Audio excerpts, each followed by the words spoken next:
Welcome back to the Mining Pod. On today's show, we are joined by Ray Salmon, the head of markets at Cointelegraph. In this show, we do a mining stock draft. That's the first one we've ever done. We're probably going to do this about every 3 months, revisit different mining stocks that we've drafted during the beginning of the year, maybe even sub in and sub out, different draft picks. Ray and I each picked 5 different public miners to select during the beginning of the year and see how they perform over the next 3 months or so. This was a really fun exercise. Of course, it's not financial advice, it's just for education purposes only. We use only publicly available information that is out there, either for events, conferences, press releases, etc. It's a really fun concept that we're probably going to continue doing. If you have any feedback on it, please hit us up at william@blockspace.media.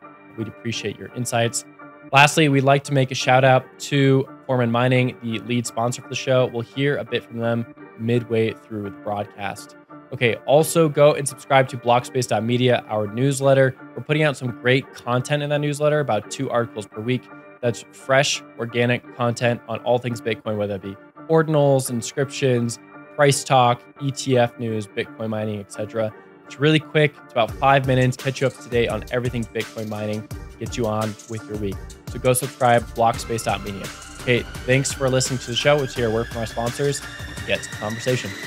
Hey listeners, let's talk about revolutionizing your mining operation with Foreman. This isn't your average management tool. It's an all-in-one solution for reducing costs and significantly boosting your revenue. Foreman brings a cutting-edge dashboard to your fingertips, empowering you with automated energy strategies. This means not only curtailing around real-time prices, but also strategically enhancing your profit margins through demand response. It's about leveraging energy efficiency to its fullest potential. With Foreman, you get a system that scales with your business, inventory management for assets, infrastructure integration, and business intelligence. Foreman elevates the cash flow and production of your entire operation. To see how Foreman can redefine your mining operation standards, visit foreman.mn.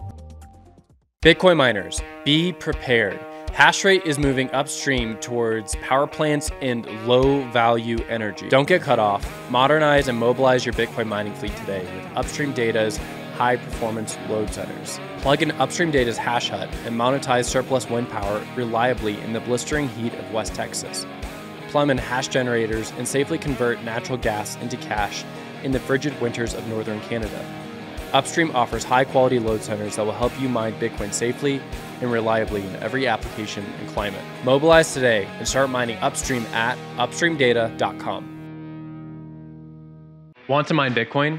Gator Mining offers premium hosting with as low as 1 unit per client, 95% uptime guaranteed, no curtailment, 24/7 monitoring and maintenance, in-house certified repair center, clean and renewable energy, all at competitive market rates. Work with an individualized team to get hash rate flowing your way today. Gator Mining, pioneering trustworthy crypto hosting for optimal mining success. Contact Gator Mining today at gatormining.ca. Are you a retail or institutional investor interested in Bitcoin mining companies? The Miner Mag brings you free data and analysis from all major NASDAQ-listed Bitcoin mining operations to know who stands out. Check out visualized metrics and data-dependent stories at theminermag.com. Welcome back to the Mining Pod. Today we're joined by Ray Salmon, head of markets at Cointelegraph. Ray, welcome to the show. We got a great one today. Excited for you to talk mining. We're going to draft some miners today. I'm excited. Yeah, I'm really excited. I'm wondering if we're a little bit late in the draft. Like we're doing like who's the owner of Jerry Jones of the Cowboys, where he drafts late instead of early, and he gets crappy players, and then he's trying to like buy people who are getting thrown out of their contract late in the season because all the miners are up 300-400%. We've got the halving coming, so I'm wondering if if it's wise for us to be drafting stuff after they're up 300-400%, but let's do it. I think there's something to that. Mining markets last year, probably like a year ago, would have been the time to do a draft, but it's the beginning of the year, so we're going to make this a new tradition. We're going to be putting fake money on all these miners we've selected. So we're going to go through all the publicly listed miners, whether they be in Canada, London, or here in the US. We'll put like a fake $100 on each miner, and we'll take a look every quarter and see how they are doing. So there's only over like 25, I think, at this point, and we're going to each select 5. Go back and forth on each one and kind of give some takes on why we selected these miners. Interestingly enough, Ray and I both selected completely different miners. So that'll be kind of a nice diversity of choices here. And if you have feedback on it, please send it over. Before we start the draft portion of the show, I'm going to throw it to Ray just to give a quick overview of the market. I mean, you did it right there. Like miners are up 300% year to date. Everything is pumping last year because Bitcoin was going back up, but it's also because you couldn't go lower, right? Like a lot of these miners that we're even going to talk about had delisting notices put out against them because they weren't meeting specifications for being on the stock exchange. So I'll throw it over to you for a quick overview before we start our draft.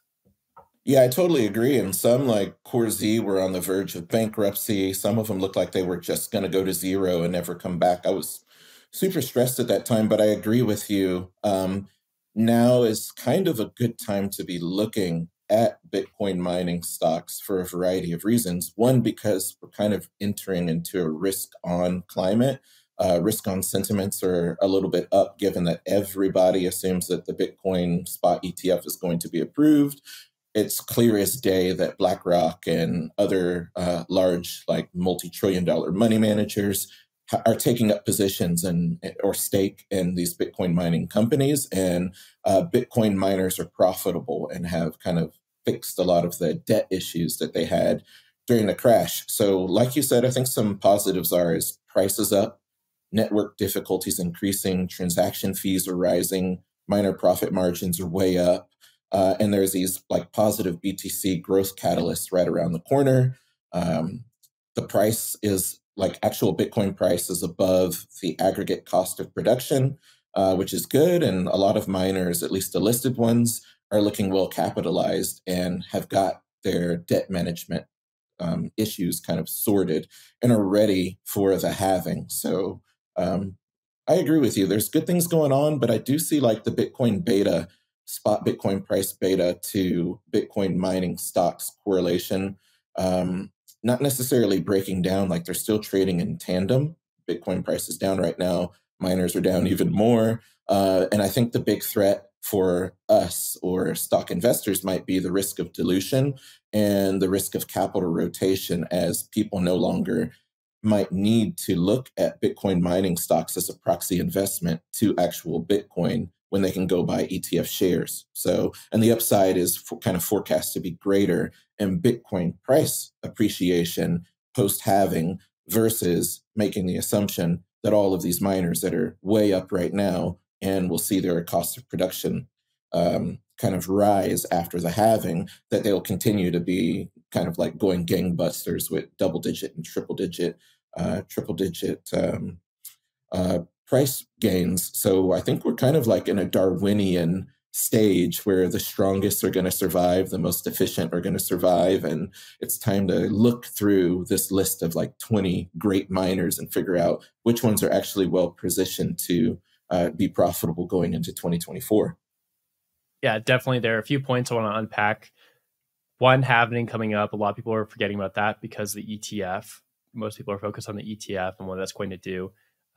Halving is going to wreck people's balance sheets, and there could be some wipeouts and M&A acquisitions around that period.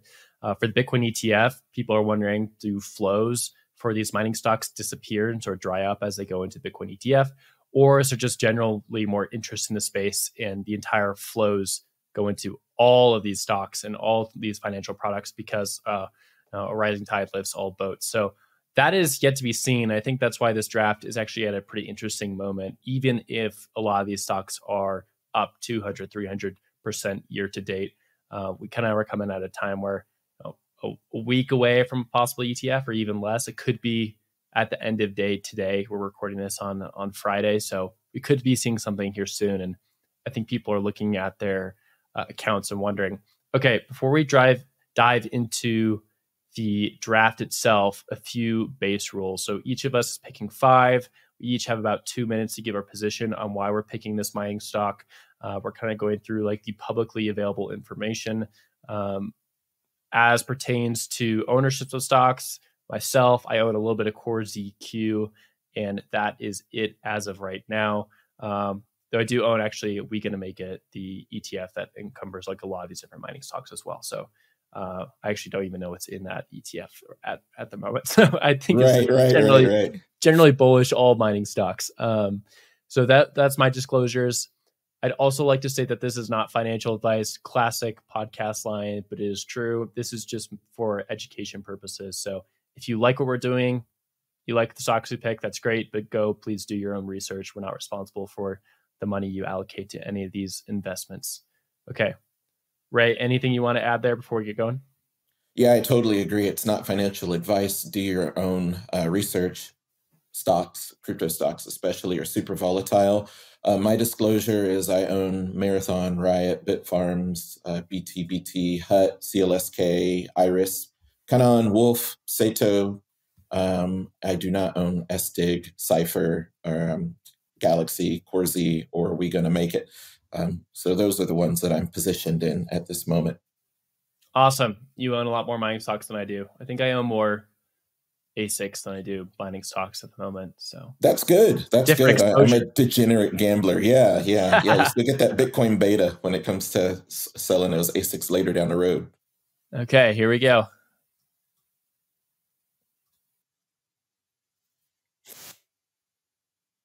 Ray, I'll give you the first pick. So go ahead and pick your first Bitcoin miner for the draft.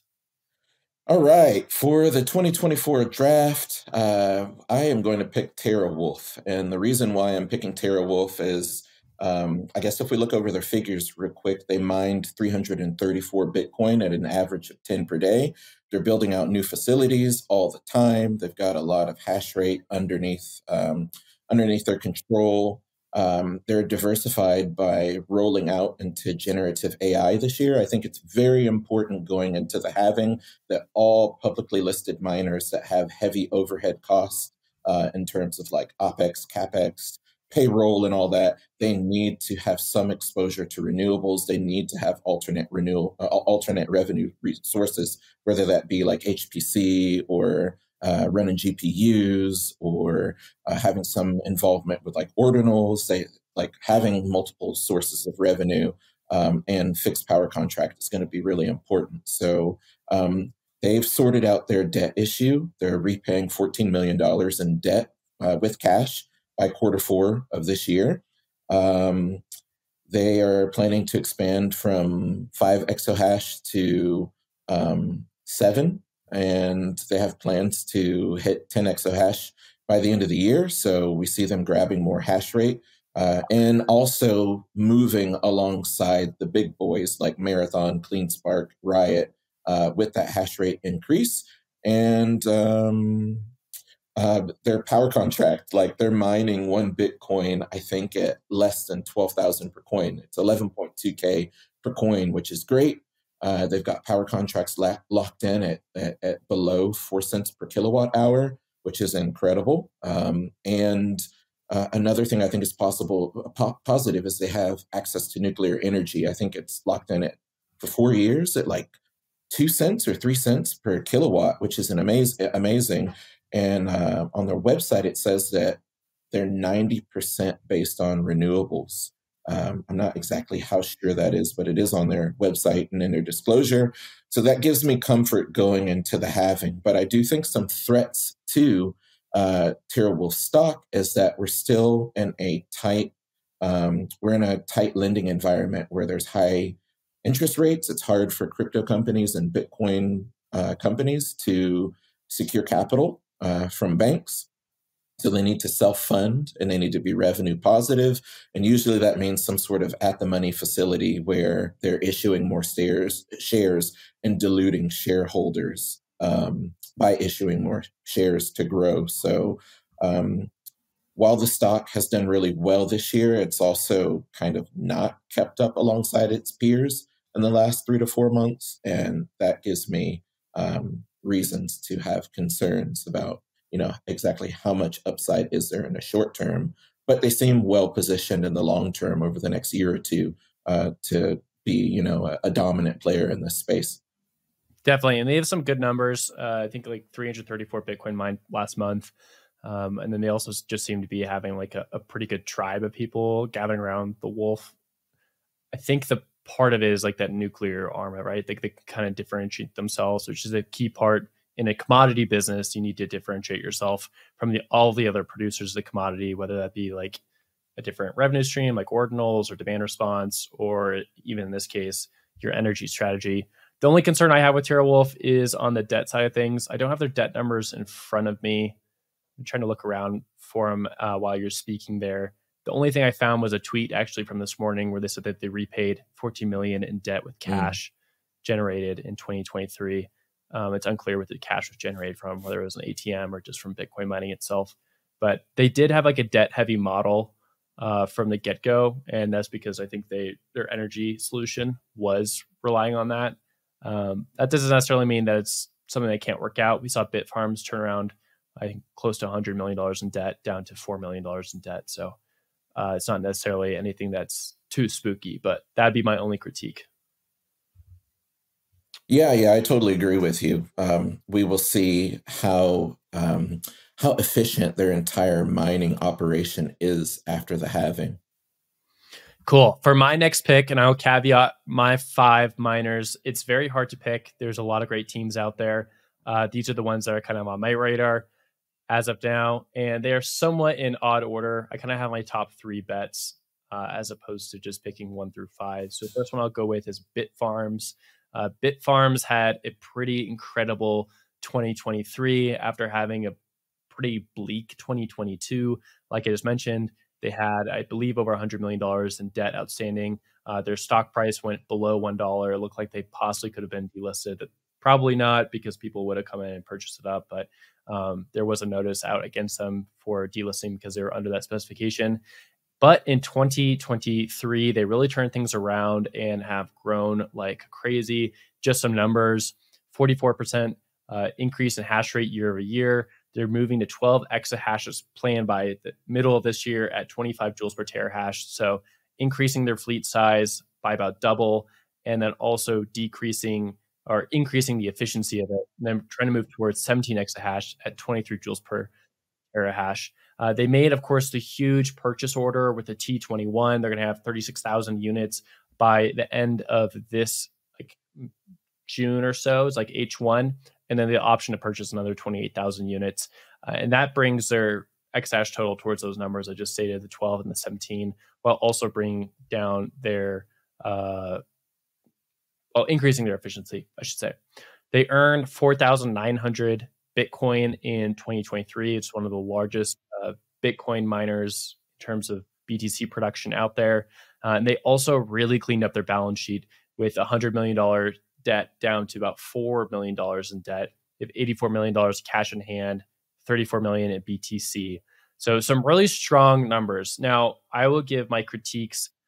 That $34 million in BTC as a hodl is pretty small compared to others. 800 Bitcoin, like that's not small compared to you and I, but compared to a Clean Spark or compared to a Marathon Digital, it's on a very big hodl.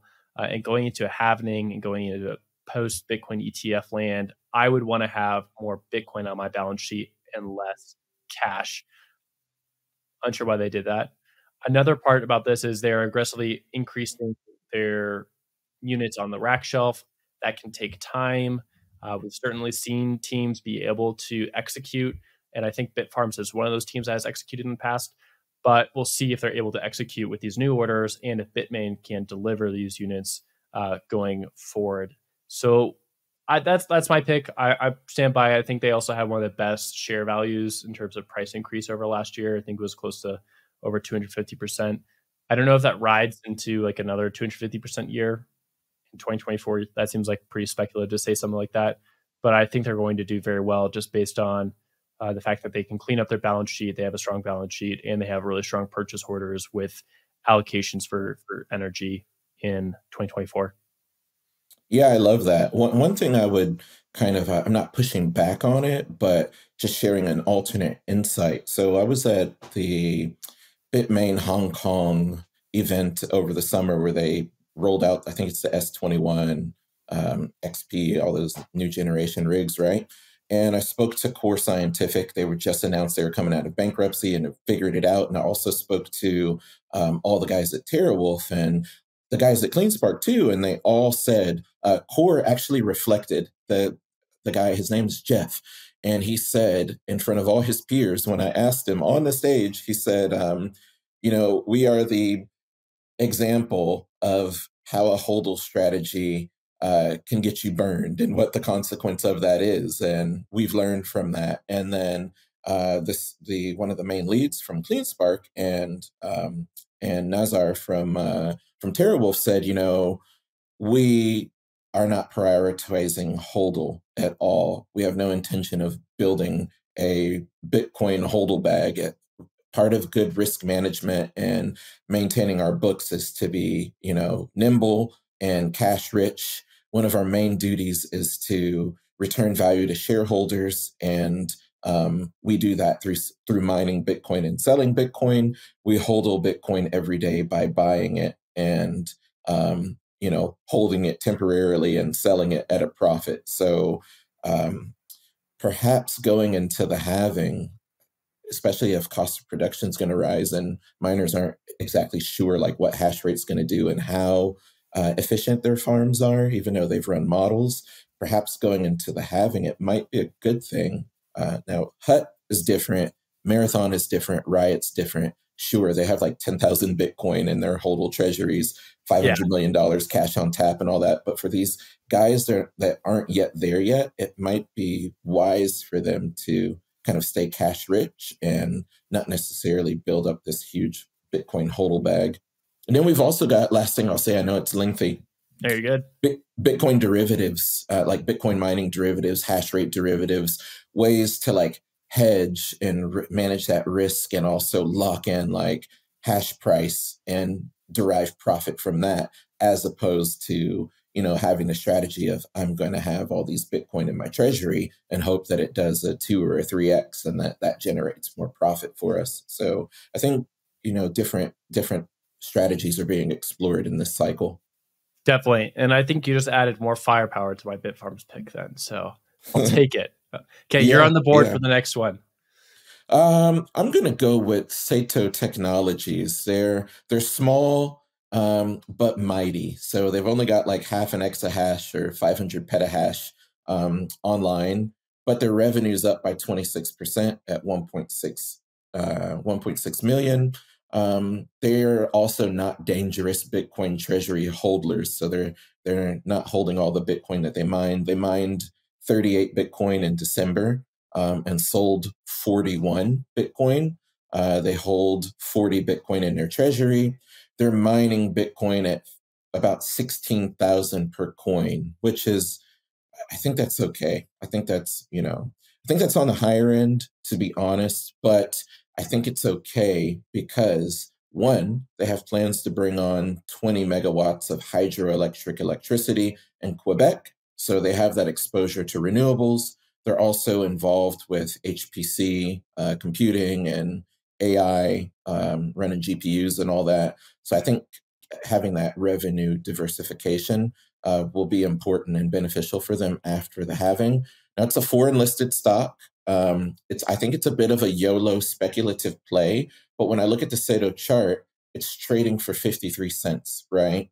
Um, it's much cheaper than a lot of its other contemporaries, right? And they're small, but there's a lot of room for growth there. So the fact that they're small and that it's priced low compared to sector leaders kind of gives me the assumption that if they continue to grow and Bitcoin continues to see this upside, that the stock price could possibly go above 80 cents or above $1.20, which is a really good gain from where we are right now. So I do think a threat to their growth could be that Canada has not always been like super friendly. They're wishy-washy on how, like, are we wanting miners to operate in Quebec and other parts of Canada, or do we not? They're always going back and forth on that, and that scares investors, that scares stockholders, that even makes like a merger and acquisition opportunity and fundraising opportunities a little bit more precarious. So I think that's something to keep in mind with this small company. But I do like them. I think it's possibly a good YOLO play.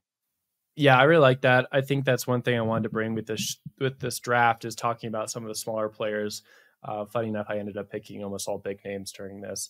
But I think Sato is a strong contender. They have a very forward-looking team, especially with the ordinals and inscriptions. They went forward last year, a year ago this time, and started putting a lot of investments into inscriptions, Yeah. them and DMG. So I think that's like a very strong play. Last bit on Canada, we've seen that as well. Bitfarms, obviously, Canadian-based team, and they've started moving outside Canada a lot because I don't think they want to deal with a lot of the infrastructure communism, I will say, that is going Yeah, on yeah, there. yeah. And what does it mean for Bitfarms can do that, but what does it mean for a smaller firm like this? They coming to Texas for 6 cents per kilowatt might not work for them, and having to set up infra and work with ERCOT Yeah, and all that, they might not have that ability. So I've got my fingers crossed on this one. definitely. Okay, let's move over to my pick. My second park is Clean Spark. So we can go through Clean Spark pretty quickly. I love that one. I think it's a really strong pick. It was between Bitfarms and Clean Spark for my first pick, and I guess my top three are kind of all like I would pick any of them.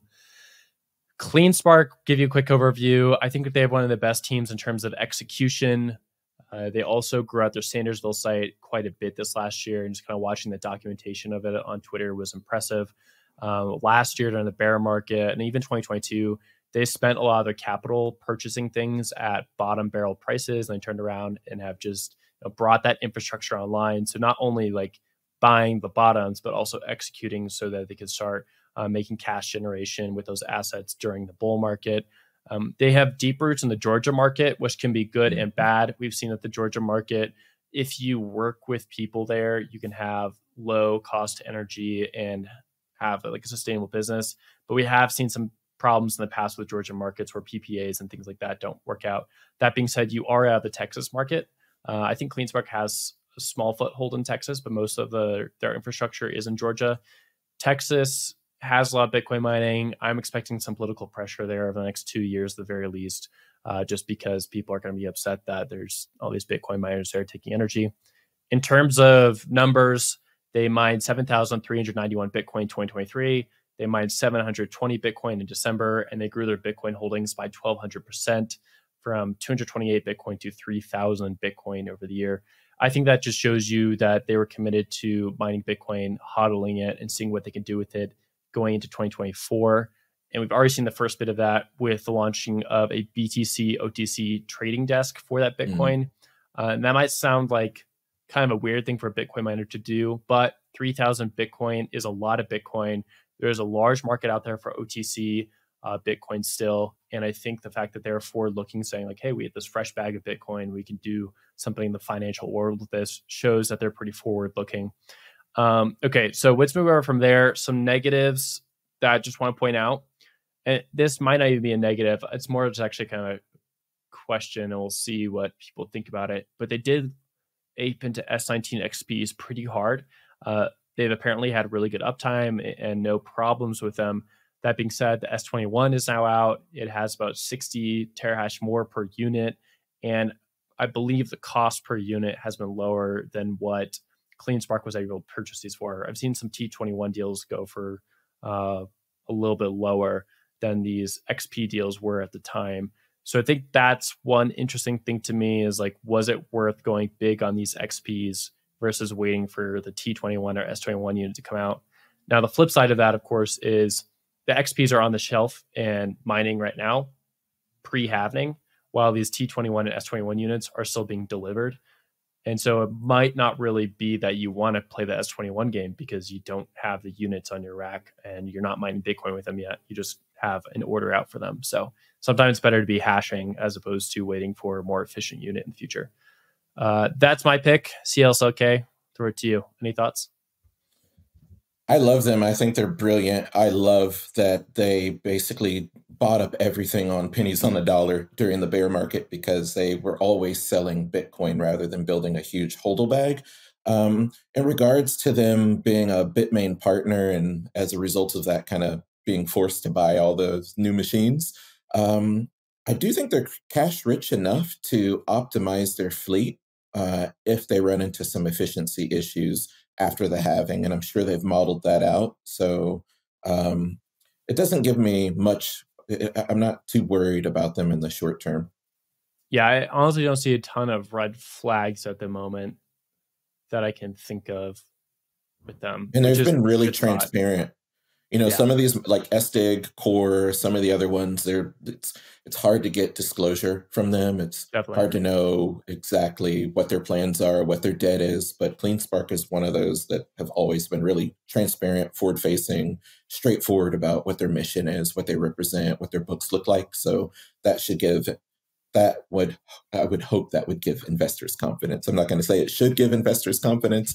That might push people to buy the stock, but yeah, I like that project a lot. One thing I should actually say in terms of transparency is the dilution. Their dilution via companies like the Miner Mag that we can look at some of the information shows them they've diluted a lot. In Q3, Mm, they had 150 million in equity financing, and they've been a dilution for team. They said like we have three levers: sell Bitcoin, dilute shareholders via equity, or take on debt. Those are your options to grow a Bitcoin mining business, and they've decided to dilute as opposed to take on debt or sell Bitcoin. They do sell Bitcoin, but not as much as they could with that 3,000 BTC hodl.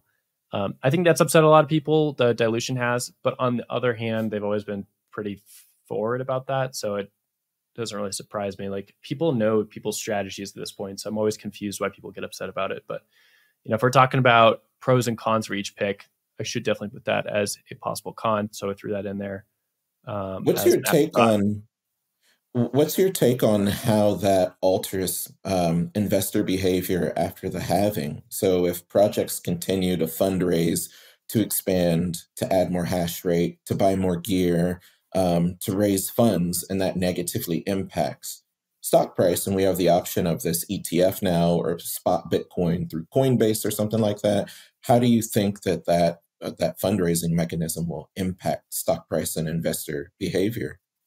Yeah, that's a really good question. I think that you're going to have you're going to need more responsibility from these mining teams to not lean into equity financing as quickly or as hard. We've seen some pretty crazy equity financing deals. So I think you're going to have to be more responsible or constrictive with the choice to go into equity because there's going to be options for flows to go into an ETF or something else where you're not seeing as much of that.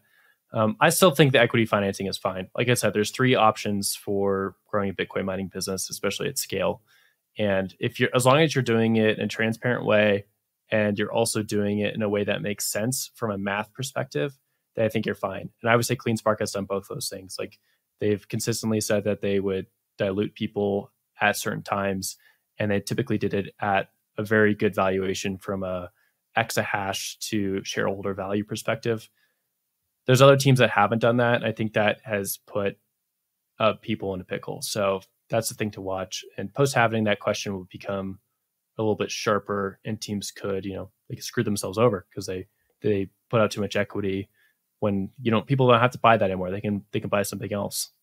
But throw it back to Exactly. you. And, not everyone's an investor. So some people just want to buy and hold. That's their approach to stocks. So I wonder if any of these mining companies, the listed ones, will aim to become like blue chip dividend kings. None of them, hardly any of them offer a dividend. So maybe if they're super profitable and fundraising, they can at least offer like a 2, 3, 4, 5% dividend so that people are growing their share count as they get diluted with kind of like Apple with the hope that 5, 10 years down the road, these things have done like a 10x or a 20x and you've benefited from the dividend. So I wonder if any of these companies will chase after that post having That's two, really 3 years interesting. down the road. Yeah, there's a strong anti-equity thing in Bitcoin circles. I think just because Bitcoin, we have 21 million, that meme Hmm. is very strong, and so people are attracted to it. But like you said, like equity is a vehicle, people use it, and there's ways to incentivize people to purchase equity, even if there is dilution. So hopefully see that. Okay, I've said enough on CSLK. That is my second pick. Gonna throw it over to you for your next pick.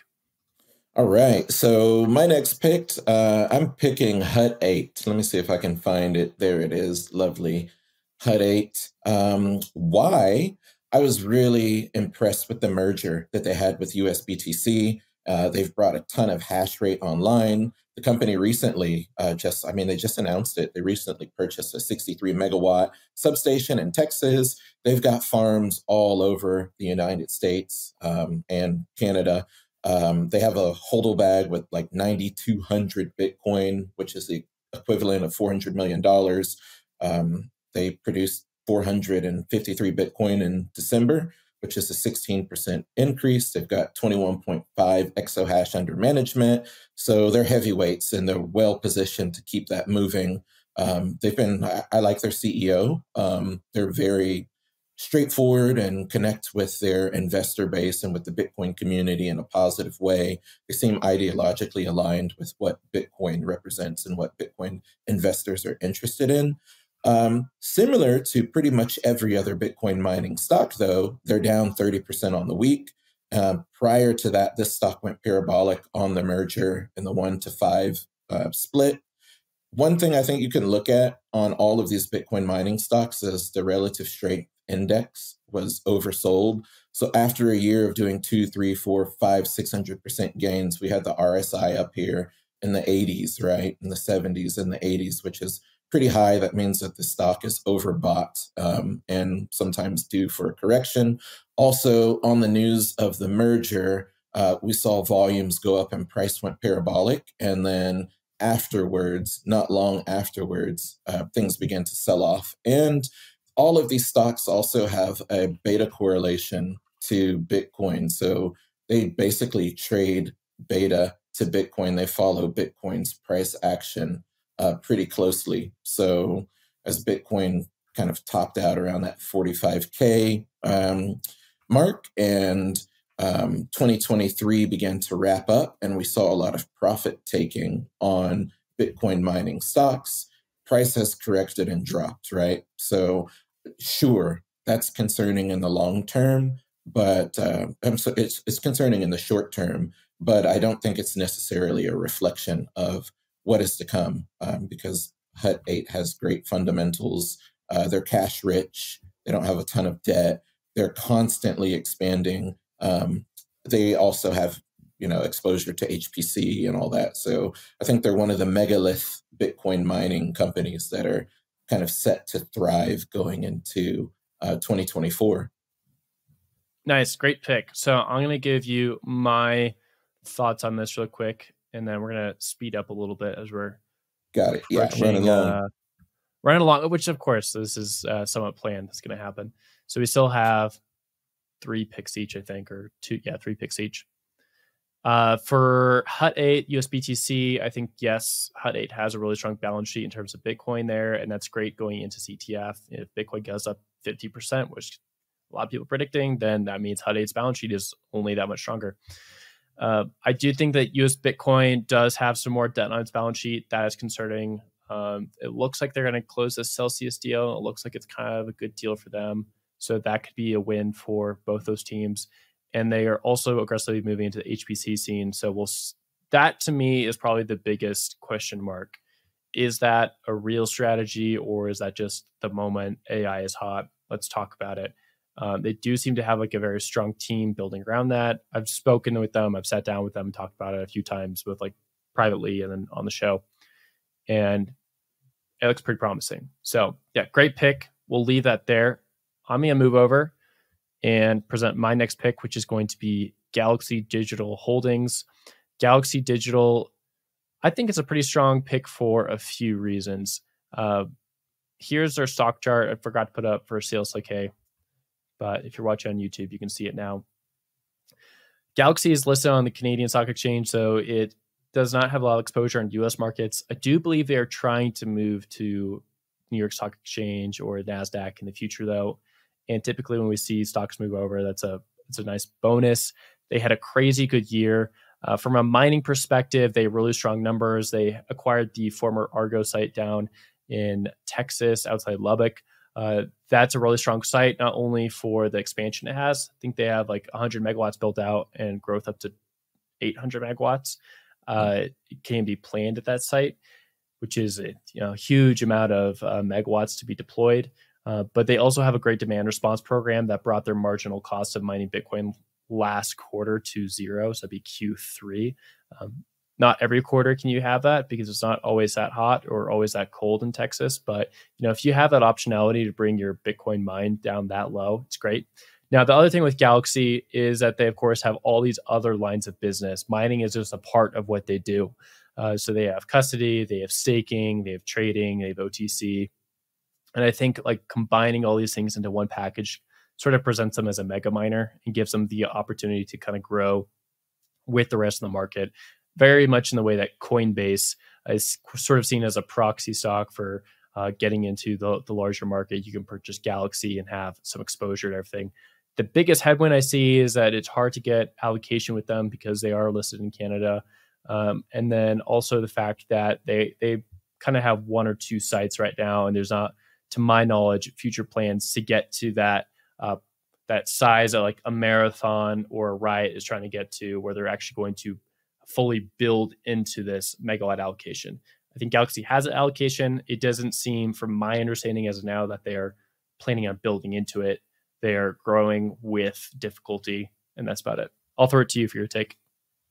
I totally agree with you. And I love the research that they put out. And I like that they're diversified into things that aren't totally mining related. I hadn't considered I hadn't really considered the growth constraints they have, one being based in Canada, and two, that they don't have a lot of allocations. I hadn't considered that at all. And you're right, we're going to reach a point where competitiveness and efficiency will determine whether or not you make it, regardless of how smart or how profitable you are. So that's something I hadn't considered, but I think it'll become more important down the road.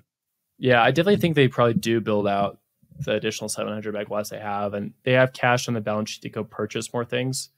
I think that Argo pick was really smart last year, that Helios site, but they don't generally give a lot of information on their mining. They normally just do quarterly reports as opposed to monthly reports for everyone else. So it's hard to know like what's coming down the pipeline in terms of expansion. Like all these other teams, they say we're doubling our hash rate this year. We're deploying 30,000 T21s.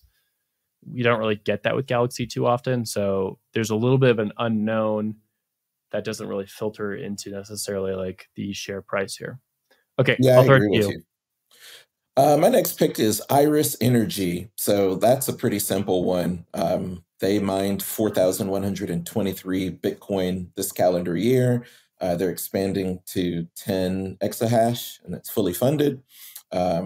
They have ordered a whole bunch of H100 GPUs to, I guess, train Chat GPT and all those other lovely things that are going to take all of our jobs from us, some people fear. Um, and I think they have a revenue of $17.2 million. And when I'm looking at their stock price, just from the vantage point of technical analysis and forecasting, where growth could go for this stock, it kind of topped out this year at $9.75. It's pulled back near a support at 575 and currently trades for 620. And I kind of feel like if they catch headwinds underneath them and continue to grow, and Bitcoin price does what we expect, I'm looking at $14, $18, and $22 as a price target over the next 1 to 2 years, which is significant upside from where we are right now. So I also think, I don't have that data on hand right now, but I do think that they have some exposure to renewables and really low power contracts. So it's a stock that I feel good about. Yeah, Iris Energy has definitely made a lot of moves, and they've also been very good about branding. I think a lot of people in the Bitcoin scene know about them. So I think that's, again, a huge part with these Bitcoin mining stocks, which at the end of the day are just commodity producers. How do you differentiate yourself if you're making wheat or you're selling corn or you're selling gold? Well, it's often a branding play, right? And then also other streams of revenue. I think Iris has done a good job of getting their name out there. They've executed, and they have like a lot of different growth strategies to be played out, both in Texas and their other sites. So I think that's a super, super solid pick. And I don't have too much to add from there. I mean, the stock price is obviously doing very solid. Everyone's dipping right now, as you can see in the red, but cool. I will jump over to my last two picks, and we'll kind of run through these ones a little bit quicker. I'll do Marathon Digital for my next pick. Um, I think you could have asked the question, why didn't I pick Marathon Digital earlier? I think mostly it's because like I'm not sure like where the growth is from here in terms of the stock price. I'm going to bring up the image right now. I think Marathon has absolutely crushed it and surprised people who weren't really paying attention. But if you're kind of watching or like taking note of like their strategy, they've always maintained a very strong balance sheet financially. They've always had like the most Bitcoin on their balance sheet compared to other miners. They have a strong name brand, so they're able to go to the market and get equity financing pretty easily. And they've also done a good job talking about their strategy, which formerly was asset light, and now they're kind of moving into a mixed model where they own assets and they have the hosting as well. I think you've seen like their stock increase so much, not only because of Bitcoin, but also because they've had really good production numbers recently. So last month, they just absolutely crushed it. They had about 1,200 BTC mined in 1 month. Another part about this is they have their own pool, which allows them to kind of like focus in on getting transaction fees. I mean, you're still going to get transaction fees, obviously, if you're using another pool provider, but the fact that they're forward looking and have a pool does give them more optionality in a world where we have different block templates we're using. Lastly, I'd say like they have moved into not an asset light strategy, but a mixed model. So they went ahead and acquired some assets from Generate Capital to build out both in Kearney, Nebraska, and down in Texas. And I've been to the Kearney site. The Kearney site's been through a lot of different hands. Like I can name 3 people that have owned that site at one point. It's a really, really good site. Just like the equipment there, the infrastructure, the town, the energy. It's a great site. So that was a really nice pickup for them. And then I think lastly, just 15K BTC on the balance sheet. You know, that gives you so much optionality. Why did I pick them? Not my top 3. Well, I think a lot of the question comes down to how many shares are out there in the market versus people wanting to purchase them. And if you've kind of like run up and done your run up, is there another leg up to go? And there very well could be. I'm not a trading expert by any means, but I think with all these other options on the market, and possibly more equity dilution in the future as Marathon does use equity financing, then it might not be like a pick I would necessarily make. But it is a very strong team with execution and a good strategy. Yeah, I totally agree. The price is looking a little bit toppy. When Marathon was trading under $10 per share, like 20% of the shares available, floating shares were being shorted. Like if you go to Yahoo Finance and you look at the top 100 shorted shares, Marathon was on there. So a bit of a squeeze happened that pushed the price from 10 to almost 20 earlier in this year when mining stocks were starting to get a bunch of attention there. They also have a massive like immersion unit in Abu Dhabi, United Arab Emirates, don't they? Don't they operate something there? So Yeah, I think that's another good point you brought up is like their strategy has moved a little bit. And so they do have assets in the Middle East and in Latin America and some pilot programs. So they're definitely putting their fingers in different pies and trying them out. And the Middle East strategy already has like 15,000 units deployed. So that's even like it's a full miner at this point. It's not just yeah, a test. yeah, and I think that recently came online. So when it comes to these big miners, really all of them, but especially the big guys, I think something that you need to see, in addition to multiple revenue sources, perhaps having an international footprint, offering some sort of hosting or co-location, having super low power contracts or benefiting from that demand response type of agreement that we see in Texas with ERCOT. Having some sort of exposure to renewables. If you don't have that demand response or super low power contracts, I think another thing that we need to see as this space becomes more industrialized, right, and more institutionalized is like BlackRock has a 10% stake in Marathon and in Riot. So as ETF comes out and companies and pensions begin to make these percentage allocations to Bitcoin itself or to ETF shares, we want to see the same sort of thing happen with these mining companies, right? We want to see them we want to see their shares become part of just mom and pop portfolios and 401ks that are managed by average working Joes who know nothing about Bitcoin, but have exposure to an energy commodity, that's basically what Bitcoin mining is, or they have exposure to a high tech asset like, Apple.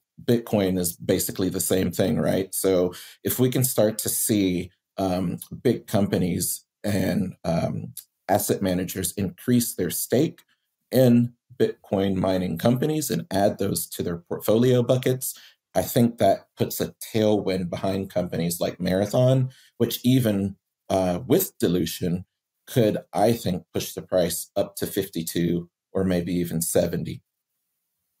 Awesome. Okay, that's some good analysis there. I didn't even think about those kind of things. I'll hand it to you for your last pick, and then I'll throw my last pick. We'll wrap up from there. All right, my last pick is a YOLO pick. It's really speculative. It's SDIG. When I look at the SDIG chart, it just looks cheap, man. Like that's almost all I'm going off is I'm looking at a chart that has essentially gone back to zero. If you put a Fibonacci retracement on it, like put it on the weekly time frame, and this asset is literally trading at zero. And I remember when Core was trading at zero, and I remember when some crypto assets, which were like kings of DeFi, were trading at zero last year, like Avalanche and what else, Solana. It's just a no-brainer when you look at fractals and market cycles to buy things when they go to zero if nothing has changed except for people's sentiment on it, right? So SDIG is trading at $7 right now. It's cheaper than a lot of its peers. There appears to be a lot of upside. They're smaller. They recently purchased 5,000 Bitcoin miners. They mined 207 Bitcoin, and I think in December. They're using Avalons, which I don't have any reason to talk bad about Canaan. I've never used any of their products, but when you think about tissue, you think of Kleenex. When you think about a copy machine or a company that does that, you think of Xerox. And like Canaan as a stock and Canaan as the Avalons, they just don't have like strong. They don't have strong name recognition to me, so that doesn't give me a lot of confidence. But they're a small company, and it seems like they have growth on their mind. They recently announced plans to bring on like 1 exahash. So it's just kind of like a speculatively YOLO play. I feel the same way about Core Scientific. It's just kind of like, okay, this thing was trading for 4 cents 7 months ago, and now it's trading at $1.50. They fixed all their problems and it emerged from bankruptcy. $1.50 is a lot cheaper than $30 for Mara or $15 for Riot or $16 for CleanSpark. So if you're just making an assumption that this one's cheaper than all the others, but their books are well managed and there's growth potential there, it's kind of like if you have a $10,000 portfolio, why not put $500 on it and see what you get out of it? Yeah, I like that pick for SDIG really quick, and then I'll talk about my last pick, which you just mentioned, was just Core Scientific.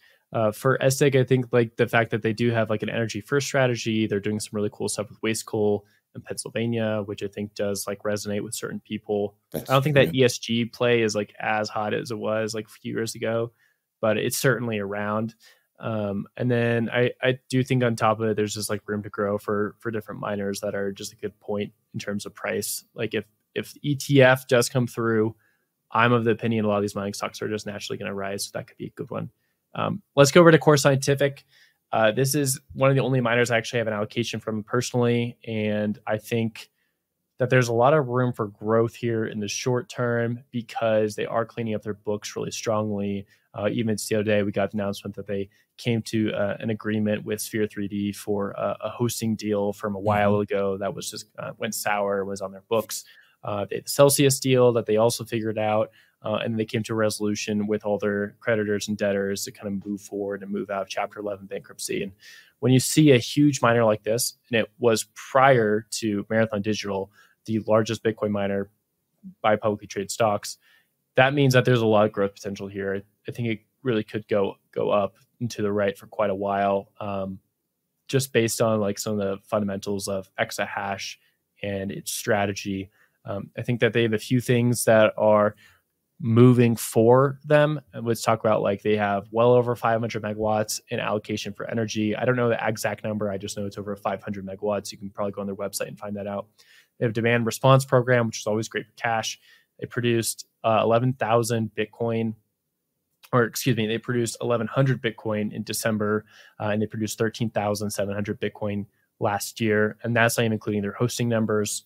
They do have a large hosting component which can be really profitable during a bull market. Now, during a bear market, it can kind of be a drag because you get into lawsuits, and we always see lawsuits with hosting. But it can be nice during a bull market because you can kind of pad your profit margins there, take on less risk. So there's that. So for all those reasons, Core Scientific is my last pick for this draft. So for myself, Galaxy Digital, CleanSpark, Bitforms, Marathon Digital, and Core Scientific. I will say that there's many other miners out there that are also looking great that we just did not include. Those are my picks for this year. What were yours again? Just a refresh. I had SDIG, TeraWolf, Iris Energy, and Sato. I think that was 5, right? Yeah, 5. Nice. Yeah. So we'll put $100 of Monopoly money into each of these, and we'll check in on them in a quarter on the podcast and see who's doing the best. And then we'll also give the time to reallocate if we want to, or you can write it out if you want to as well. So there's that. If you enjoyed the show and you have any thoughts on our picks, do email us at william@blockspace.media. You can give us your insights on this, or just troll us on Twitter and drag us for picking something that wasn't in your portfolio. As always, this was not financial advice. This is for education purposes, kind of going through the publicly available information that is out there on these different mining stocks. Okay, that's the end of the draft. Thank you for rocking with us this morning. Ray, thank you for joining us. Where can people find your information? I know you have another podcast that you do that people should definitely take a look at. And then you also do work with Cointelegraph. Yeah, thanks for having me. It was a real pleasure to talk to you, man. I've been following you for a number of years when you were at CoinDesk and I think maybe Compass and elsewhere. And I've learned a lot about this space in the industry and just basic Bitcoin fundamentals directly through you. So it's an honor. I told all my friends, like, hey, I'm going to be on this guy's podcast. And, like it doesn't have a lot of followers yet, but this guy is one of the top 5 people when I think of Bitcoin people in the space and analysts in the space who matter. You're definitely one of them, and you always represent and explain what's happening in the space in a way that's like accurate and intelligible and like easy to understand. So appreciate that. I'm honored to be here. Yeah, man, you don't know it, but you're a big person in this space. Like if I was going to ask somebody questions about Bitcoin and looking for an answer that I would put into an article or a comment that we want to use at Cointelegraph, you're definitely one of the top people that we would be coming to. So keep it up. Yeah, I'm Ray. I work at Cointelegraph as head of markets. I'm also a guest analyst at JLabs Digital, where we talk about mainly macro and crypto markets, Bitcoin options, all that sort of stuff. Sometimes mining stocks. You can find me at Horace Hughes on Twitter, or X as it's called now. So until Elon renames it. But yeah, it's been a pleasure being on here with you. Thank you. Awesome. Thanks, Ray. We'll see you again in a few months here when we revisit the mining draft from then onwards. Best of luck with your stocks. Have a good one. Thanks. Yeah, my team's going to beat yours. We'll see about that.